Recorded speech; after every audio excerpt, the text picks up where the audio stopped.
All right, we're here with Stacy Toyon. She's a narrator, and she's working with Barr26 Publishing on a pretty interesting series called Angel Creek Christmas Brides. Hi, Stacy. Hi, good morning. Good morning. So we'll go ahead and get started. I want to find out what you do. You're doing this, if it's for a living or a pastime, and how you got started. I had done a little bit of voiceover work prior to the pandemic. And, when that hit and everything shut down, I was going stir crazy at home. I'm part of a theater troupe and so I leaned in hard. My husband he's handy. He built me a booth and I started learning the business and getting some books through Audibles. And so that's what got me started. And I'm not making a living at it at this point, so much as a little side gig. But it's been good. Isn't that amazing, though? The pandemic brought this kind of change for you, and I think it did for so many people because it disrupted our lives. Yep. It kind of forced us to look in different directions. Mm-hmm. Yeah, exactly. But for you, this has been a good one, right? Yeah, very much so.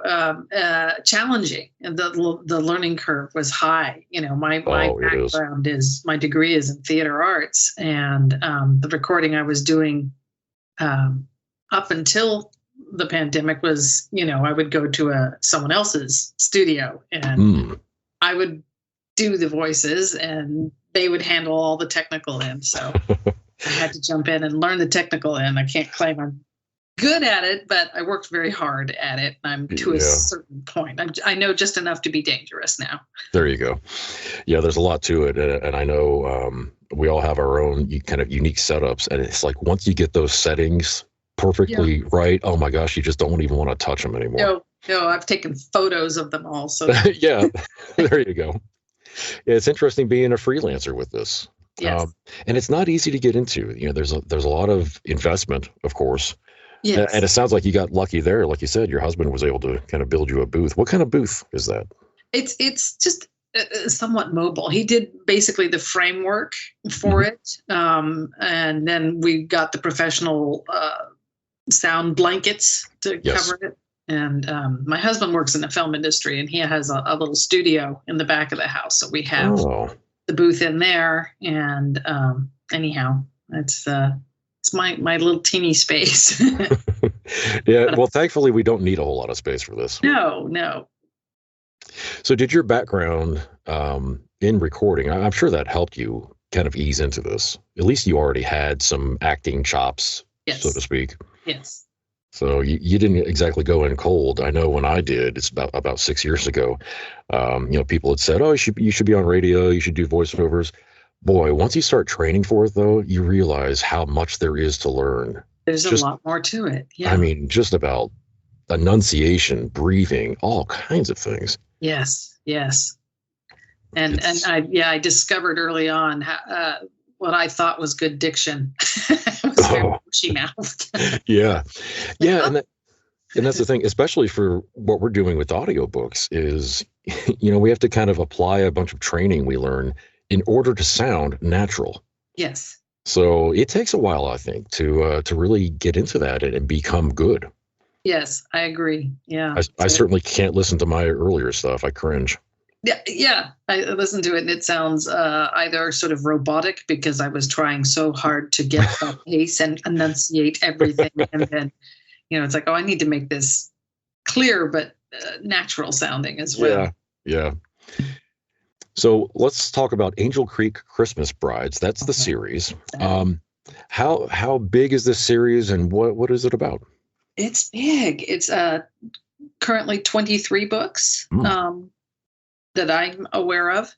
And it starts during the Civil War, just post-Civil War. And there's a group of women who are friends living in Charleston, South Carolina. And they've sort of lost everything. The town is devastated. And they all feel like their prospects for being wives and mothers are slim to none. And each of them, they each of them have something they're escaping from. And one of them sees an ad in the paper for mail order brides in the Montana Territory. And they make the decision to make that trek and try and find happiness. And it's each of theirs, adventure they go on. And it's interesting. It takes place initially, 50 years later, and they're all elderly, and they're retelling the story of how each of them came to Angel Creek in the Montana Territory. Oh, okay. Yeah. Okay. So the stories are actually flashbacks, I guess. Yes. So how many books have you actually completed for this so far? I have completed the first 3. I'm working on the 4th one.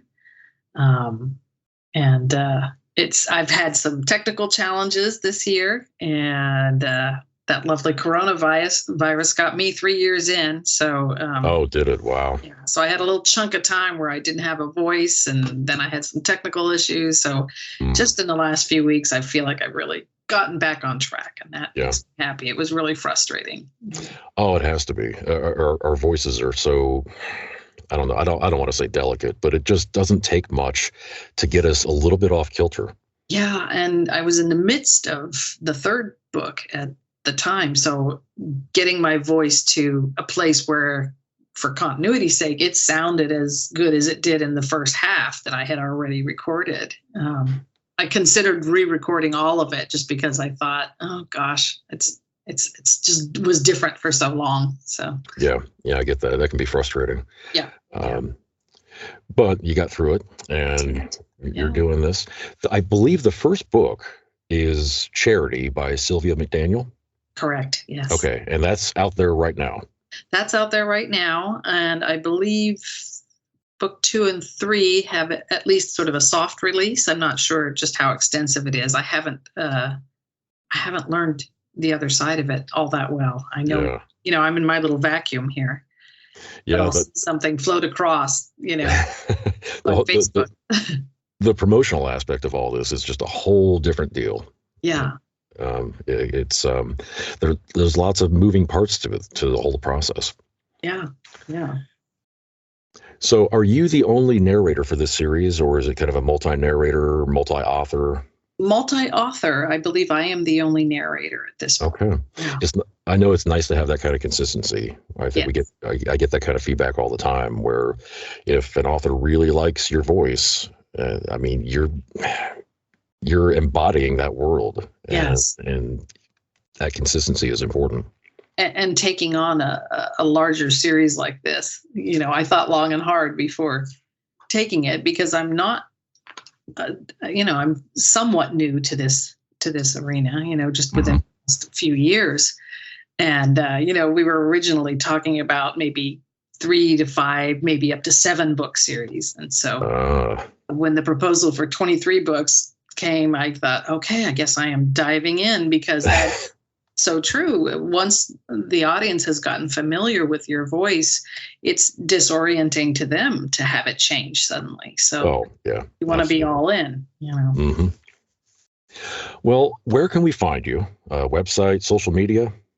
I'm on Facebook. I'm not a big social media person. I've been, building a website for some time, but it's not up and running yet.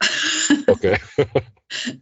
All right. Well, we can find you, and I'm assuming that if people send you messages, you'll reply. Oh yeah. Yeah. Okay. Absolutely. All right. Well, Stacy, thank you so much for this. Thank you.